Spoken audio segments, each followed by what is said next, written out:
Yes. Let me go ahead and share this real quick because we are live.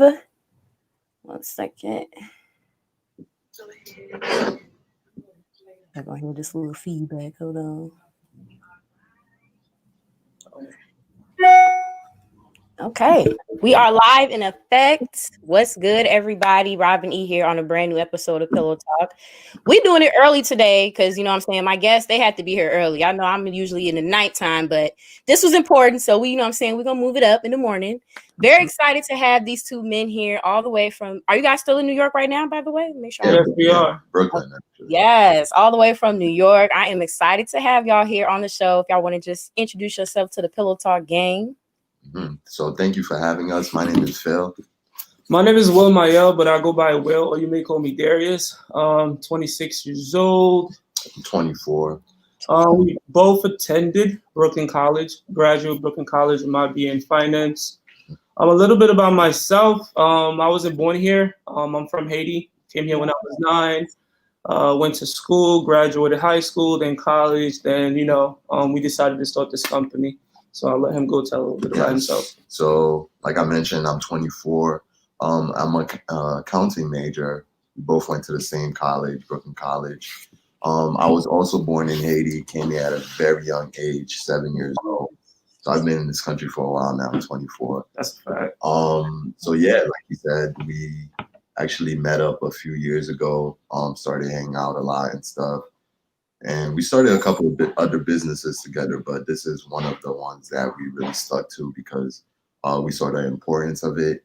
And, we really got into trading and we just wanted to share it with everyone else to get the, information out there and the knowledge also.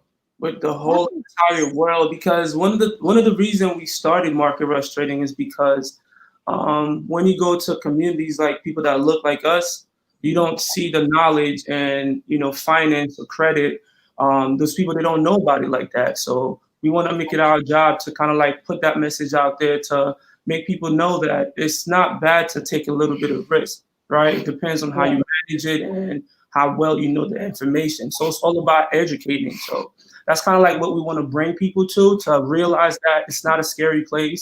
It's just like anything you do in life. It comes with risk, right? Without risk, you can't really be successful in life. So it's kind of like. Okay. Oh, hold on 1 second. So y'all were born in Haiti. Yeah. Wow. Okay. So did y'all ever have a moment of like culture shock at all? Because y'all were pretty coherent when you came here. I mean, it wasn't like you were babies. Like, that's interesting. Culture shock. I mean, it's more of when I was like growing up, Mm-hmm. Like I said, I came here at a very young age. So you're a kid. You're probably not thinking about all these things. Mm-hmm. But as you grow up and get, older and start seeing things and realizing things. And yeah, but it wasn't like a culture shock like thing. It was like a transition. Like it's kind of, personally for me, it's like I got used to it. Like this is what it is.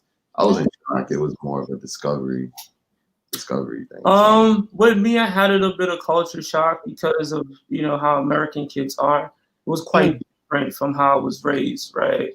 When it comes to being in school, acting a certain way, speaking a certain way.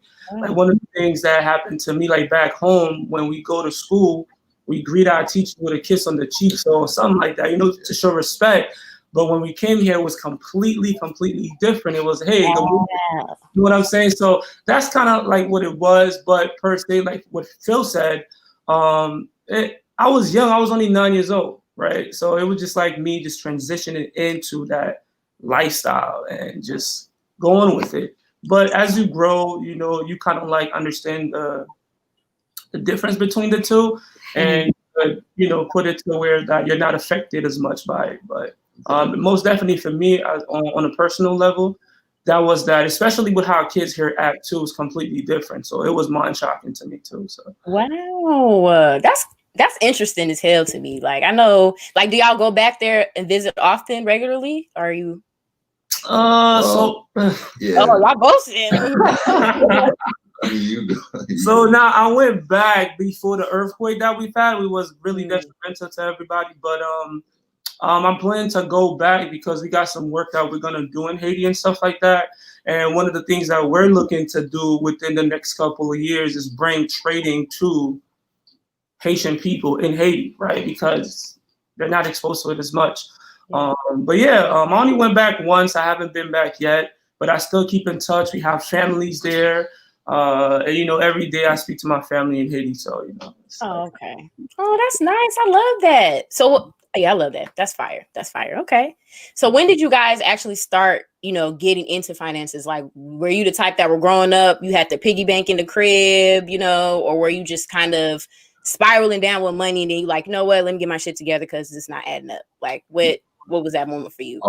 Okay, so with me, it was more towards like the end of high school for me. Like it was later on, because with me, I wasn't like spoiled in anything, but you know, my parents try to give me the best that they can, and I didn't really ask for much. I wasn't like the type of kid that was asking for like Jordan or anything like that. So you know, I was very humble about things. So I didn't necessarily need money up until like when I was graduating high school, because pretty much all I had to do was go to school, focus on playing basketball. I actually wanted to, you know, continue that into college and stuff. Yeah. So it was more of when I kind of grew up and realized, okay, I don't necessarily want to be like a professional basketball player, and this is not what I want to keep doing. So I started trying to tap into different other avenues, and that's when I started to realize, okay, I need money, you know, for my goals, for my bills, for things that I want. So that's when I started like, you know, really looking into entrepreneurship and finding these different avenues of trying to make, you know, money and stuff and income. Nice. So with me, it kind of was different based on how I was raised. Especially back when I was in Haiti, my mom used to work a lot, right? And my dad was living in the United States, so we only had my mom. So I have 4 siblings, so we literally had to get in the mindset of really supporting our mom. So when we came here when I was little, I always had the mindset of savings until, you know, once I get to high school, because my mom, she always pushing us, right, to do great things. Like the only thing we had to do was go to school, get good grades, and everything else would be taken care of, right? So at a point, you know, to see her just working hard, busting her ass and stuff like that, it kind of like make us think like, yo, we should do better, right? In order to get her out of that lifestyle. And that's kind of like when I got into saving. I had the piggy bank. I had money in my shoebox, right? All of that stuff. And then I realized when I transferred those money into banks and stuff like that, the return on investment was not that great, right? It's literally like 0.025 cents or something like that, or 0.01, right? So it's really low. So literally within high school, that's when it really starts, when I ventured into starting my own business or venture into entrepreneurship and stuff like that. And by the time I got into college, and I was like, wow, the stock market literally provides everything and more, right? You're able to make quick return like that. But it's all about risk management, right? And any type of investment you go to, you could lose or make money. It's based on how the education you have behind it, knowing the investment really well and navigate your way around it. So once I find out that, managing my risk, that's when we start building, and that's when we start growing. So with me, it was always about saving, not having to live the same lifestyle from before. And one of the things with me is I like to progress, right? Every 2 weeks or every month, I like to reach a new goal in terms of this is how much I want to make. That's basically it with me. So saving has always been part of my life, right? Because of how I was raised, the lifestyle that was down there, and transitioning into here to see like, yo, you can attain pretty much anything as long as you educate yourself and focus on your goal. Facts. Yeah. See, I knew you had a piggy bank. I knew you did.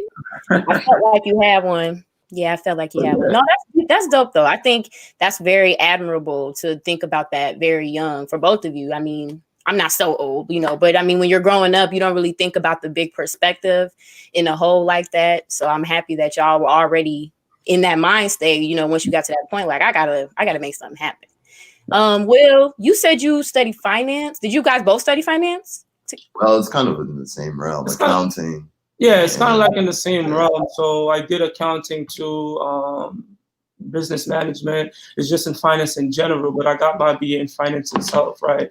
In terms of focusing basically on data analysis, being able to transcribe data into this, what does this mean, and that in the third, right? It's a lot of numbers game. Oh, I was going to ask you that. It's a lot of math, because I feel like it's a lot of math when you say finance. Yeah, for sure. But in this new world that we live in, technology pretty much does everything.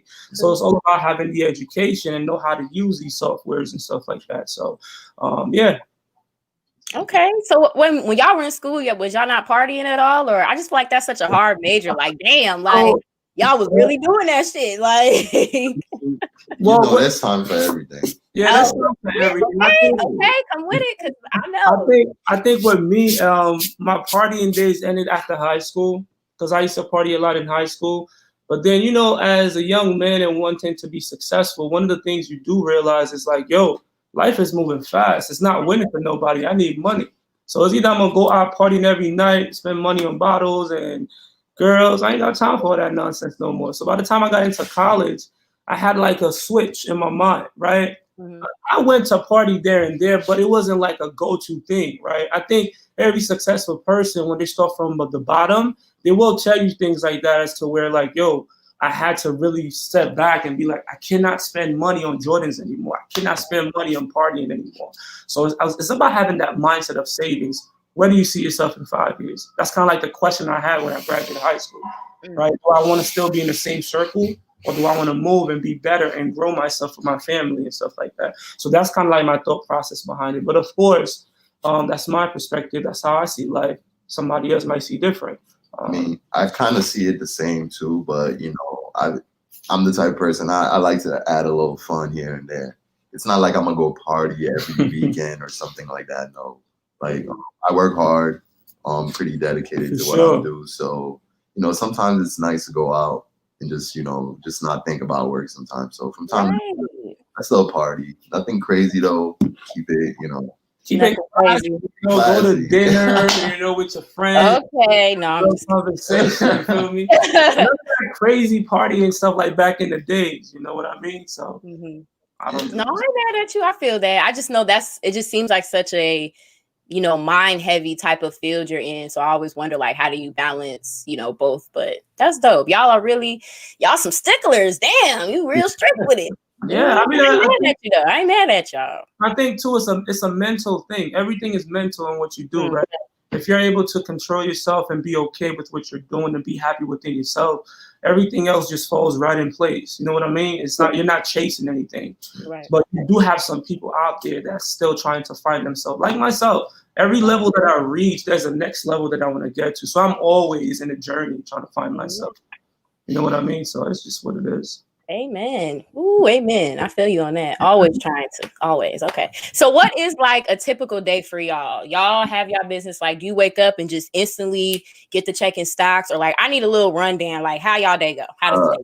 It's like, the thing is, all right, for me, I think you could agree with that. It kind of gets a little addicting, because, you know, you're seeing that you're able to make money from processing information and just putting things together.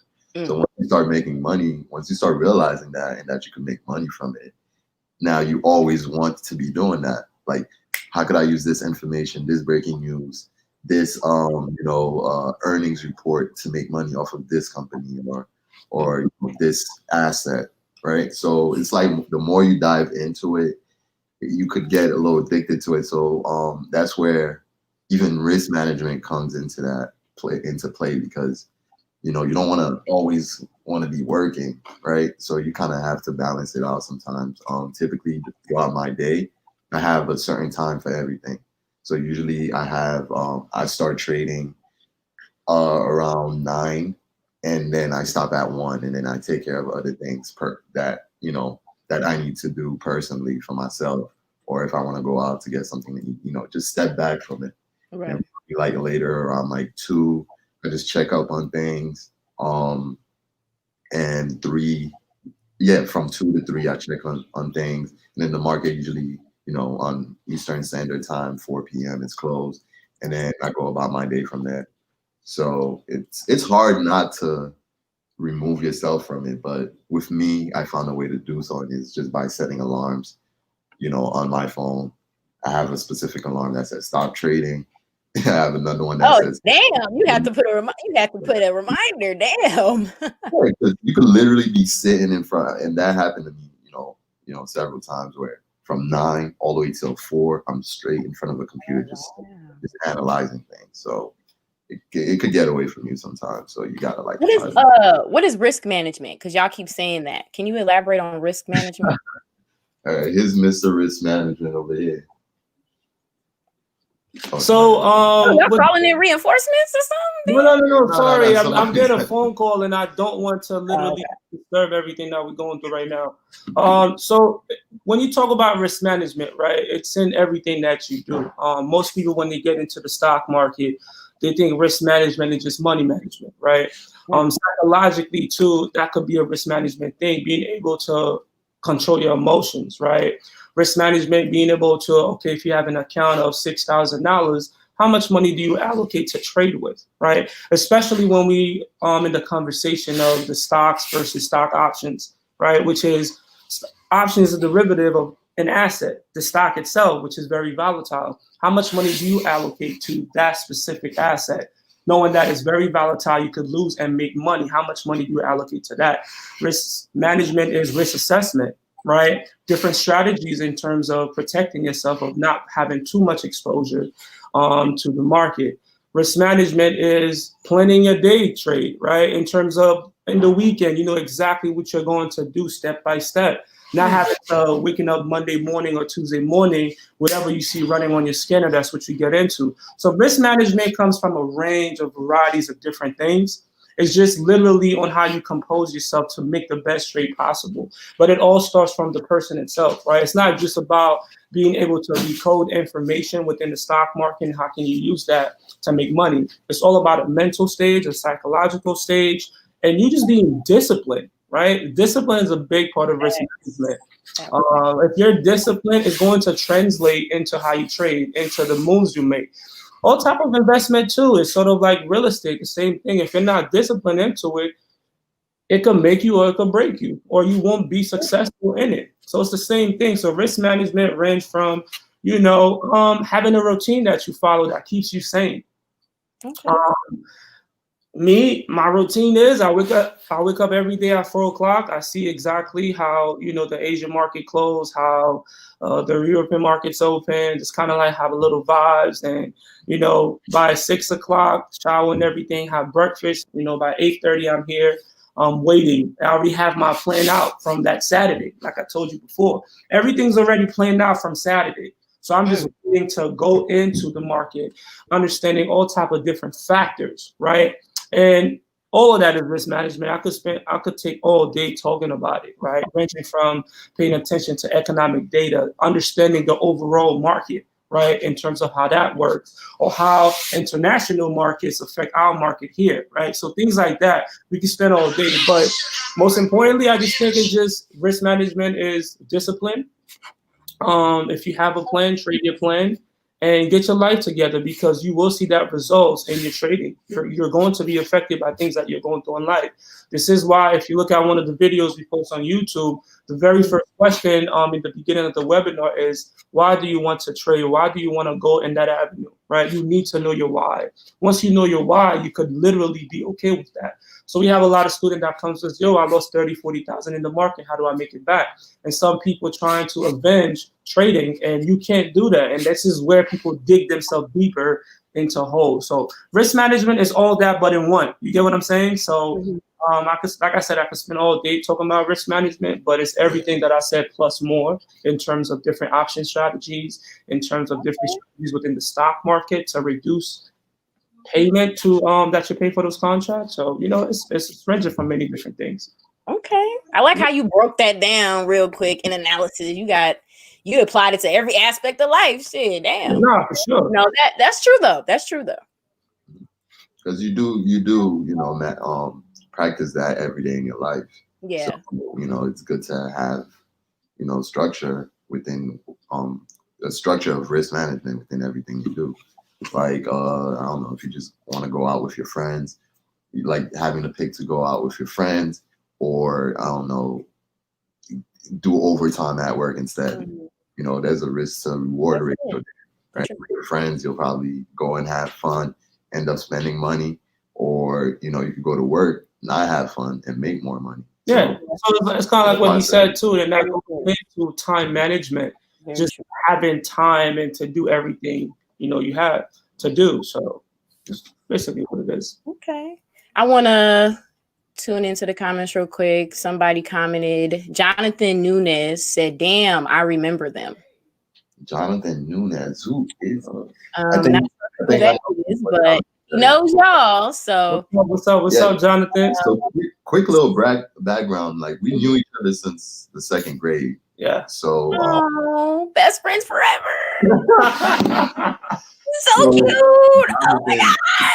So we actually attended middle school with Jonathan. I just looked at his profile picture. Oh, look, after Woodworks, middle school that was another time right there. Middle school people.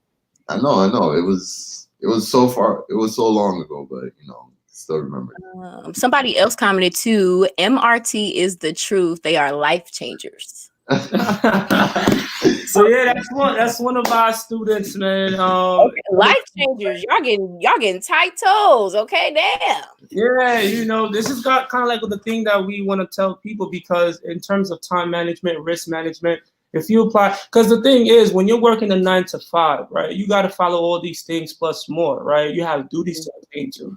So if you can translate that within your own life and become an entrepreneur and start your own business, trading could be that one thing that fueled the success to your business, right? Not letting your money just sit there, just being able to make your money work for you. It's kind of like the thing, that's kind of like the message you want to put out there in terms of, we kind of differentiate ourselves from many different groups because we focus on the knowledge. Because I think if you have the knowledge, you could fend for yourself compared to going somewhere you just receiving, and you don't know what you're doing. So that's kind of like a lot of people you're going to see that'll comment stuff or saying stuff about us that knows us deeply. They will say things like, we're there and focus on information, data, and making sure we understand the moves that we're making too. Yeah. Okay, I like that. When I spoke with you, Will, you sent me an email, just background, and you mentioned undeserving communities. So could you just, give us a little spiel on how you feel undeserving communities and like trading, so I can kind of. So it's underserved, right? Underserved communities. The reason why I said that, growing up in Brooklyn, so of course I made the transition from Haiti to Brooklyn, right? When I came here, on an educational standpoint, if you're really smart, you get connected to many different type of people, right? But the average person doesn't have access to that. It might be because, their mom working too hard, they're not getting enough food in the fridge, so they can't go to school, they're skipping out of school, or they don't have the right influence around them to kind of push them in the right direction, right? And when you compare like a white neighborhood to a black neighborhood, the things that they make their kids have access to is completely different in terms of the libraries, in terms of the gymnasium, stuff like that, right? And when I growing up in Crown Heights, and I'm realizing like, we don't have that many stuff that I see when I go towards Brooklyn College into the white neighborhood. They have all type of programs and stuff like that, and mentorship for kids. And I'm like, you know what? When I met Phil, because we kind of like separate from each other from when we graduated from middle school, went to different high school. So literally when we connect in college, my conversation to him, how can we give back, right, to those people, to show them like, you don't need to do this illegal stuff. There are proper ways to make money quick too, right? So that's kind of like what we show them too. Like I have many people right now, every Monday morning, they don't step out the crib. They stay in the crib because that's their job. Their job is to make money, which open doors to many different things. So that's kind of like what I mean in terms of undeserved communities, because they don't have access to that information. So if we can just, shine the light on that information, show them that, you could manage money, you could make money, and you could grow. Hey, I didn't know that. Boom, like you start the week, you set something up, you read about it, you analyze it properly, you understand in the financial market. By the end of the week, you make a quick $500, right? Most people, let's say, if they start the working week with $17 an hour, they work 8 hours a day. That's about $130, I think. Right? So if you could literally average that every 2 days or every day in a trading day, that's pretty good until you keep having different goals for yourself. So just showing them that kind of mindset in terms of, yo, you could actually, if you put in the work, you understand the instruments that you're trading, you could make money. But before, they never had access to that information. So it was like, yo, I had to do this, I had to do that, or I had to work 3 jobs. And another thing that pushed me too, I used to work 3 jobs entering college. That's kind of one of the things that like, yo, I don't need to keep killing myself like that. Right. There are different ways where you could put your money into and invest, whether it's in real estate, whether it's in the stock market, and have your money grow. Right. So things like that, that's kind of the reason why I said that, because we really don't get that in our neighborhoods. We really don't have people pushing us. Like, we do have many different programs, but it's kind of like, you know, English, math, but how does it translate into a real life situation, right? Because these people, they need money at the end of the day. You can't, you know, you have to kind of give them the real deal. So that's kind of like why we, you know, the story behind. And just to add to that, it's not even, you know, accessible to the community as a whole, because before it starts with the community, it starts with an individual or a family. So, you know, especially within the Black community, you don't get a lot of families talking about, you know, finance or stock market or investing for, you know, for beyond their lifetime, like for the next generation. You don't get that a lot. And stocks trading and investing in the stock market is one of the best ways to build generational wealth, aside from real estate and a few other things. So that's a conversation we also want to introduce to families also, because, you know, that way, you know, you as a parent, let's say you're learning how to trade and you get the grasp of it, you see the importance of investing and how lucrative it could be, you know, for you, your family, for your kids down the line. Then that, you know, once you start learning that, you're going to pass that knowledge on to your kids, and then they're going to keep doing the same thing, right? They're going to pass it down to their kids. The device already ready to connect. Because, you know, it's a form of making money. It's a form of, you know, building wealth. So you want to keep that wealth. That's how a lot of, you know, I don't want to say a particular race, but a lot of, you know, the 1%ers, the 10%ers, this country and around the world, that's how they do it. Yeah. Right. They have that knowledge and they pass it down because they know the value of that knowledge. That's right. True. Very true. That's a conversation and something we also want to introduce to, you know, to individuals and families, you know, that way they could just, you know, keep passing down that knowledge. And that's how that's how it goes into the community as well. Because once this family or this person knows about it, they're going to tell someone else. Right. That person's going to tell someone else. They're going to tell 10 more people, 100 more people. And the next thing you know, a whole neighborhood is doing it, a whole city, a whole community. So. Nice. Yes, I love that. Okay. I love that. That is very true. I definitely love breaking generational curses and providing that generational wealth. That's for sure. So I've been grilling y'all. Now y'all know I want to do my trivia real quick for y'all hop up out of here. Don't think I forgot because I did it. Okay. Don't judge us. All right. Okay. What you got for us? Aside from me, obviously getting to know y'all, I love to do trivia, you know, because we need to have some fun, get a little personable real quick. Y'all ready? Y'all can teamwork. Since it's two of y'all can collaborate. I'm gonna go ahead and let y'all do Yeah. Okay. We can do that. Yeah, my dad do that. Okay. All right. First question. What was Eddie Murphy's name in Coming to America? Oh boy. You can't do that to me, man. Come on. Y'all better know. Y'all just a new Coming to America coming out. I'm gonna need y'all to know. I actually love that. Like, it's literally right in my. What'd you say? He said he loved that movie. I said he don't love it that much. I think Akuta Kinte or something. Oh my God. No. No. No. All right, so we're gonna edit this out, right? Give up. It's live, baby. Y'all give up. You got something? The answer is Hakeem. Prince Hakeem, bro. Prince Hakeem. No. I literally Oh my God. Oh my God. G. We gonna let that don't kill us, man. Don't kill us, man. It's the stock market. I'm gonna let it slide. Next question. Name all of the women in Destiny's Child. All of the who? The women in Destiny's Child. Oh, Beyonce.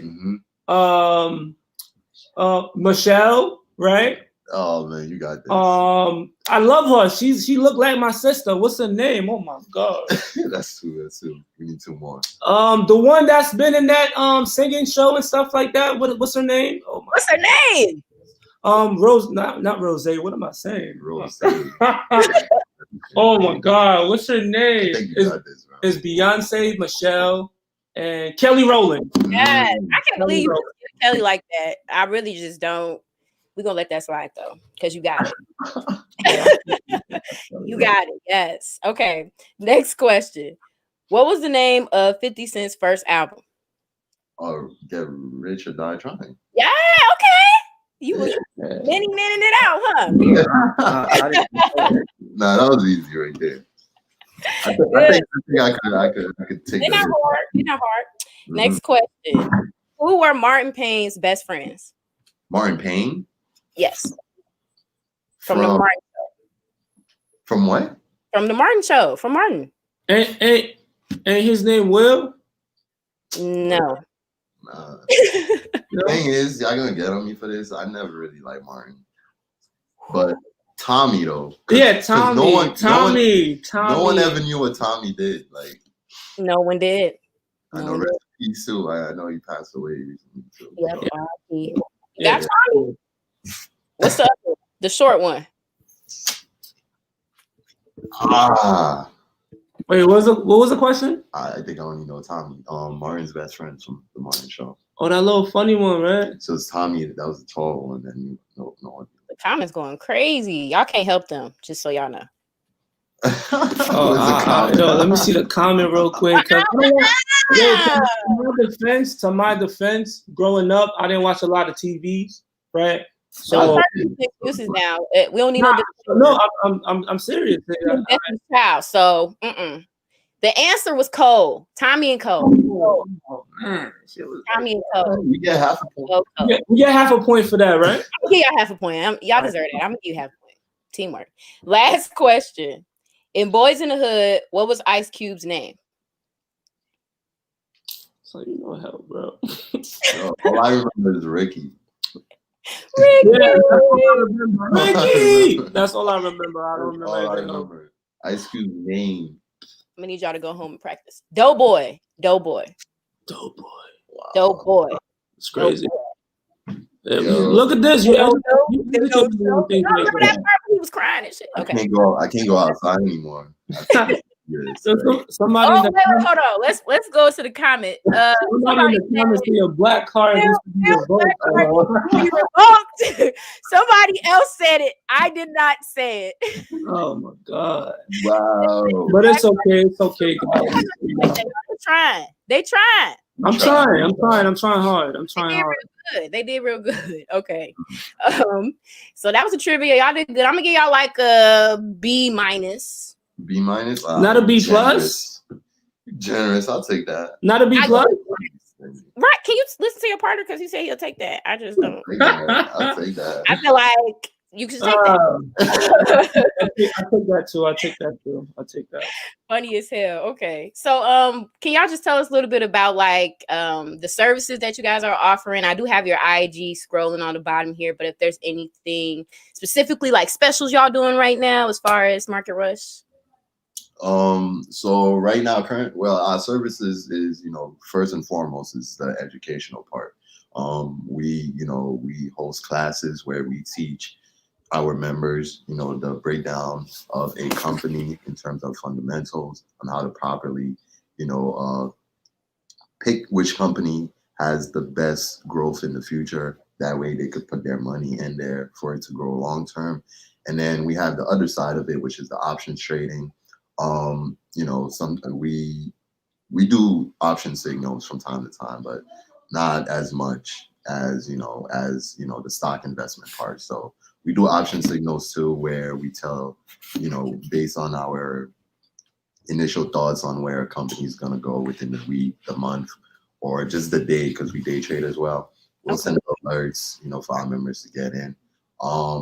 current promotions, we do have a promotion coming up for the beginning of the year, which will be a 30% off membership. But that is not up yet, but it will be up after our webinar that we'll be hosting on January 30th. So most definitely everybody tap in on January 30th at 1 p.m. We're going to have a webinar teaching you guys on how to properly break a company down. And I'm talking about the fundamentals, right? Not just somebody telling me, hey, Robin, buy this company, but why? What are the fundamentals, right?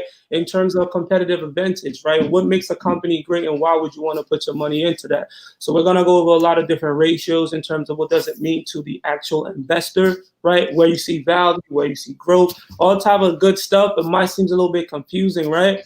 But it's definitely going to be very, very informative. So definitely tap in with us. I want you there too, Robin. Okay, I'm gonna be there. I'm gonna be there. For sure. We're going to have some trivia questions for you. We're going to have some trivia questions for you. It's not a one-way That's thing. not a part of the webinar, I'm sure. That's not a part of Oh, our webinar. it is. Almost definitely. We make It's in the fine print. It's in the fine print. We make our webinar fun where we interact as well as educate, right? So we definitely going to put you on the spot. So I'm ready. it's no hard feelings, you know what I'm saying? But yeah. I'm ready. Okay, what is it on Zoom? Or y'all gonna have a link, or we just got to go to the page and sign up? What's so the link is in our Instagram bio. Once you click on it, that'll be the first thing you see. It will say what it says, webinar. I think it says online webinar. Okay. So basically, it will lead you to the website. You can sign up from there. Put in your email, name, phone number, and after that, you'll be texted with a confirmation text and an email text saying that, you know, your spot is secured. And on the day of, the Zoom link will be sent directly both to your phone and your email. So you'll get the notification pre-hand. So you could, you know, stop whatever you're doing so you could get on. That's it. Exactly. The moment you get that text, you stop everything. You're driving, find somewhere to park. Find somewhere to park. So you'll so you'll get that notification through your email and phone, like I mentioned. And yeah, and that's pretty much it. It's pretty easy. So nice. Okay. Well, I'm gonna be there. If you guys are posting like promo for like the week or two before, let me know. I'll be more than happy to share it and post it as well. Get people to appreciate you, Robin. Before y'all go, I just want y'all to give just a piece of advice as far as why we should even care to want to be involved in trading stocks. I know we kind of talked a little bit in the beginning, but I kind of just want that, last little razzle dazzle from y'all as to why more Black people should be investing. Just to keep it simple for me, that's where the money is, right? I'm not bashing anyone for working a 9-to-5. I've recently came from a 9-to-5, but the thing is, like, if it's not your career, if it's not something you're passionate about, if you're just working that just to make money, that's cool, because we all do need, money. We have bills, and I live in New York, so it's expensive. So you do need to have a job out here. So I'm just going to say, don't necessarily work a 9-to-5 just to work it. Work it with a purpose, with a idea in mind, right? Because you're gonna work that, right? You could stay in that job for basically what I'm saying. Have a plan, right? Thanks. Don't just go to work. Have a plan. That's a fact. And that way you could save up some of that money for your 9-to-5, and you could work on your dreams, your goals, things that you want to do. If you wanted to open up a business, you wanted to, go back to school, anything that may be, work with a plan. Don't just go to your 9-to-5. And in terms of investing stocks, like I said, that's where the money is, right? Believe it or not. That's where, a lot of people don't realize that's what the rich are doing. And that is how people are getting rich also, or getting wealthy, or building wealth. So why not do the same thing? Well, the blueprint is there. You just need to learn about it and just follow it to the T. So yeah, that's what I have to say about that. So yeah, for me, just to kind of piggyback on what he said, is just in terms of, like I said before, you have a plan, follow that plan, right? So like he said, if it's not your dream job or something you're passionate about, have a plan. Like, nobody wants to be scrubbing floor for their whole life, or working at McDonald's and stuff like that. Stack on it. We're not telling people to quit your job right away, get into trading. What we're saying is, have a plan and let your money work for you overnight while you're sleeping, in terms of probably receiving dividend, right? Or just in terms of stocks appreciation and stuff like that.